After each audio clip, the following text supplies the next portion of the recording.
Hi friends, பிஜிடிஆர்பியில் இன்றைக்கி நம்ம என்ன டாபிக் பார்க்குறோம் அப்படின்னா ப்ரூக்லின் பிரிட்ஜ் வந்து பார்த்திங்க அப்படின்னா 6th யூனிட்டில் ஒரு நான் டீட்டெயில் போயும். சரிங்களா?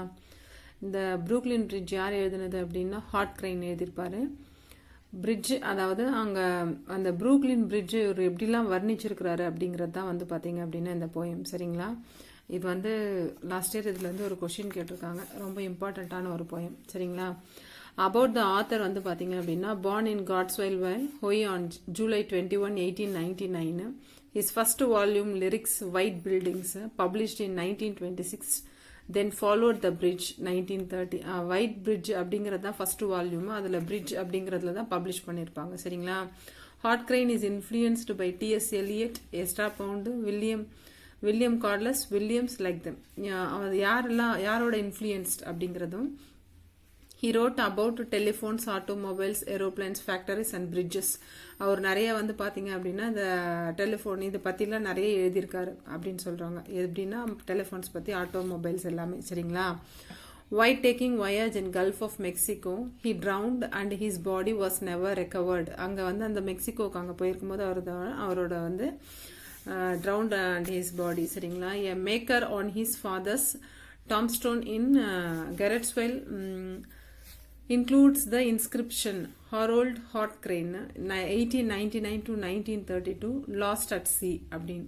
இது வரைக்கும் நாம் என்ன பார்த்தோம் அப்படின்னா அபவுட் ஆத்தர், அவரை பற்றி தான் ஃபுல்லாக பார்த்தோம். அவர் எங்கே பிறந்தாரு, என்னெல்லாம் எழுதியிருக்காரு, எப்படி இறந்தார் அப்படிங்கிறது. சரிங்களா? அடுத்து வந்து அபவுட் த போயம்.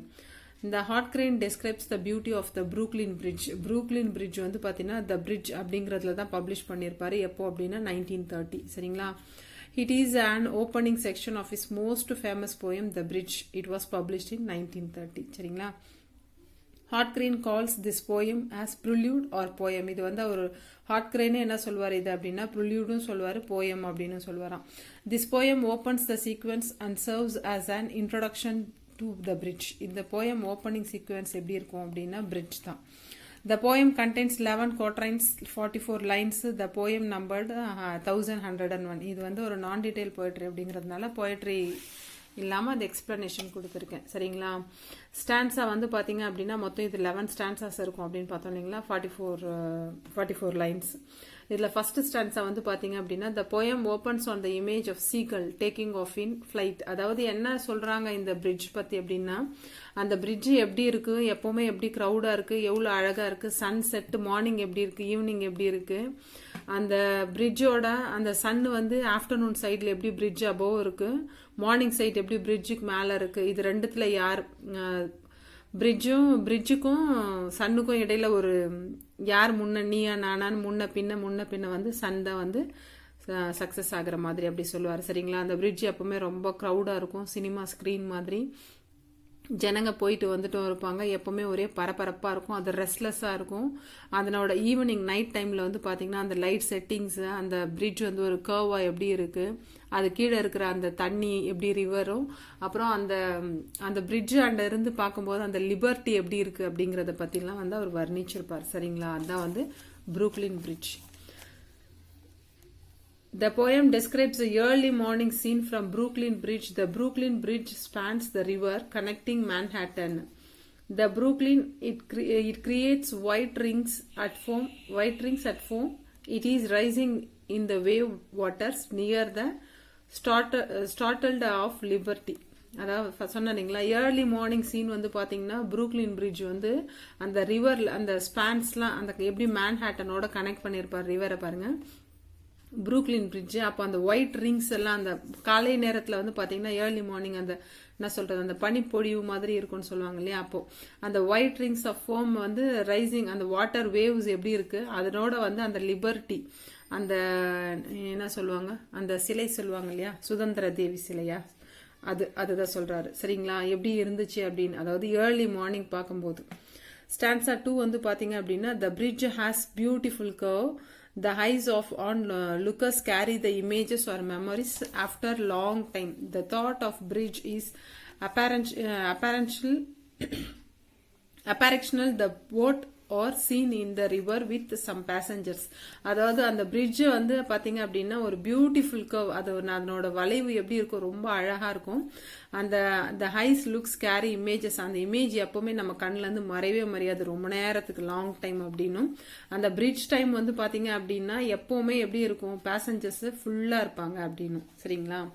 அப்புறம் ஸ்டான்ஸா 3 வந்து பாத்தீங்க அப்படின்னா the people are walking on the bridge that go to cinema houses, their moment is like the flashing scenes, it is also like the flashing scene of the cinema screen. அதாவது அந்த bridge எப்பவுமே அந்த stanza 3ல என்ன சொல்றாங்கன்னா, பீப்புள்ஸ்லாம் நிறைய போயிட்டு வந்துட்டு இருப்பாங்க, ரொம்ப க்ரௌடா இருக்கும்.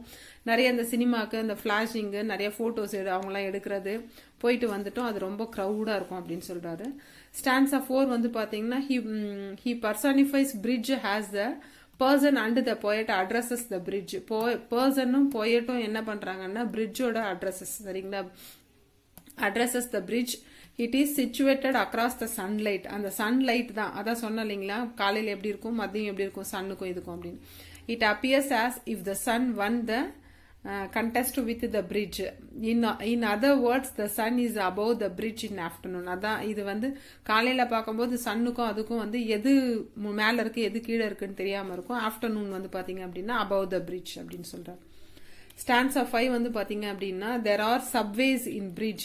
Some mad man is walking fast on the parapet of the bridge. The speechless people simply laugh. அதாவது நிறைய சப்வேஸ் இருக்கு அந்த பிரிட்ஜஸ்க்கு.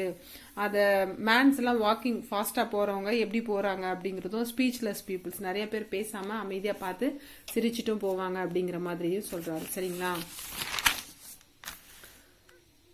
all the stanza 6 வந்து பாத்தீங்கன்னா all the afternoon the bridge is busy. It is described as a ripped tooth of the sky. The bridge cables move lower towards North Atlantic Ocean. அதாவது 6th ஸ்டான்ஸால வந்து பாத்தீங்கன்னா afternoon டைம்ல bridge ரொம்ப பிஸியா இருக்கும், rip tooth of the sky அப்படின்னும்.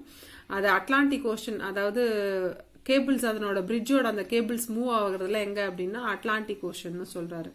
Stanza 7ல வந்து பாத்தீங்க அப்படின்னா the bridge sometime appears obscure like the heaven of Jews. The anonymous time cannot raise the price on the bridge. It is vibrate due to people's moment. Sometimes வந்து அது அவ்வளவா obscure, அதனோட appears வந்து அவ்வளோ கிளியரா இருக்காது அப்படின்னு சொல்றாரு. எப்படின்னா ஹெவன்ல வந்து பாத்தீங்கன்னா ஜூஸ் எப்படி இருப்பாங்களோ அப்படி. 8th stanza வந்து the poet sings the song praising the bridge with the music instruments. என்ன இன்ஸ்ட்ருமெண்ட் பாட்டு பாடுறாரு அதை பத்தி, மியூசிக் இன்ஸ்ட்ருமெண்ட் யூஸ் பண்ணி. என்ன மியூசிக் இன்ஸ்ட்ருமெண்ட்னா harp. The song is intense. He sings like the prophet, like the para and like the lovers. அதாவது அந்த பிரிட்ஜ் பார்த்து அவர் ஒரு மியூசிக்கல் இன்ஸ்ட்ருமெண்ட் யூஸ் பண்ணி அவர் பாடுற அந்த பாட்டு எப்படி லைக் லவ்வர் எப்படி ஃபீல் பண்ணி பாடுவாங்களோ அப்படி இருக்கு அப்படின்னு சொல்றாங்க. 9th வந்து பாத்தீங்கன்னா hot describes the bridge in the dusk. The traffic lights shine on the bridge like the immaculate sight of stars. These lights lead to the path of eternity slowly covers the bridge. அதாவது நான் night டைம்ல அந்த bridge பார்க்கும்போது எப்படி இருக்கும்னா அந்த traffic light Shine, அப்புறம் அந்த ஸ்டார்ஸோட அந்த லைட்ஸ் இதெல்லாம் பார்க்கும்போது அந்த ஈவினிங் டைம்ல அந்த மாலை பொழுது பார்க்கறதுக்கு எப்படி இருக்கும் அப்படின்னு சொல்லிட்டு அதை பத்தி சொல்றாரு. சரிங்களா? 10th வந்து பாத்தீங்கன்னா the poet waited under the shadow. It is clearly seen only in darkness. இது ஏன் நான் இப்படி அண்டர்லைன் பண்ணி மார்க் போட்டு வச்சிருக்கிறேன் அப்படின்னா லாஸ்ட் இயர் கொஸ்டின் இதுதான். the poet waited under the shadow அப்படின்னு கொடுத்துட்டு ஆப்ஷன்ல வந்து டார்க்னஸ், லைட் அந்த மாதிரிலாம் வந்து ஒரு 4 ஆப்ஷன் கொடுத்துருந்தாங்க. அதனோட ஆன்சர் வந்து டார்க்னஸ். சரிங்களா? The city has become silent. The snow submerged the iron bridge says. அந்த iron rodலாம் எப்படி இருக்கு அப்படின்னு சொல்றாரு. iron rod வந்து iron bridge says. Under the shadow by the piers I waited only in darkness in the shadow clear. Darkness அந்த shadow எப்படி இருந்துச்சு அப்படிங்கறதான் question. அது போயம் லைன்லயும் இருக்கு. சரிங்களா? Stanza 11 வந்து பாத்தீங்க அப்படின்னா the bridge is sleepless like the river. It is valuing over the sea. It is overlooking the praises lands. American grasslands மாதிரி இது வந்து எப்படி இருக்கு அப்படின்னா சி மாதிரி வந்து இது வந்து ஸ்லீப்லெஸ், தூங்காம எப்பவுமே வந்து ஒர்க்கிங்லேயே இருக்கு அப்படின்னு சொல்றாரு. அதை பிரைஸ் பண்றாரு அப்படின்னு. The poet concludes with the line, the curve ship the curve shipment a myth to God அப்படின்னும் it means that the curve of the bridge is like reading mythology which takes one to God அப்படின்ட்டு இந்த poet concludes முடிச்சிட்டார் இதோட. சரிங்களா, இது வரைக்கும் நான் சொன்னது உங்களுக்கு பிடிச்சிருக்கும் அப்படின்னு நம்புறேன். இது வந்து ப்ரூக்லின் பிரிட்ஜோட போயமே இவ்வளோதான் லைன்ஸும் அதனோட எக்ஸ்பிளனேஷனுமே நான் லாஸ்ட் இயர் கொடுத்த கொஷின் ஆல்சோ உங்களுக்கு கொடுத்துருக்கேன். சரிங்களா, இது வந்து கொஞ்சம் இம்பார்ட்டண்ட்டான டாபிக் தான். இதுலேருந்து வருஷம் வருஷம் கண்டிப்பாக ஒரு கொஷின்ஸ் வருது. நான் இதில் போடுற அந்த வீடியோஸ்லாம் பொறுத்தவரையிலையும் பார்த்தீங்க அப்படின்னா நான் கொடுக்குற இந்த டாப்பிக்கில் இந்த பாயிண்ட்ஸே வந்து பார்த்தீங்கன்னா ஃபுல்லாக மொத்தமாக அதுலேருந்து டெப்த்தாக எடுத்திருக்கும். நீங்கள் புதுசாக நோட்ஸ் எடுத்து படிக்க வேண்டிய அவசியம் இருக்காது அப்படின்னு நான் 100% நம்புறேன். பார்க்குறவங்களுக்கும் தெரியும்னு நினைக்கிறேன். இது உங்களுக்கு பிடிச்சிருக்கு அப்படின்னா லைக் பண்ணுங்கள், ஷேர் பண்ணுங்கள், சப்ஸ்கிரைப் பண்ணுங்கள், மறக்காமல் உங்கள் கமெண்ட் அனுப்புங்க. தேங்க்யூ. நிறைய பேர் உங்களோட கமெண்ட்ஸ்லாம் அனுப்பியிருக்கீங்க. உங்களோட கமெண்ட்ஸ்லாம் படிக்கிறது பார்த்துட்டு எனக்கு கொஞ்சம் சந்தோஷமாகவே இருக்குன்னு சொல்லலாம். ஏன்னா நிறைய பேர் பார்க்குறீங்க அப்படின்னு நான் ஃபீல் பண்ணுறேன். நான் இது உங்களுக்கு யூஸ்ஃபுல்லாக இருக்குது அப்படின்னு நான் நம்புகிறேன். உங்களோட கமெண்ட்ஸை மறக்காமல் அனுப்புங்க. Thank you friends.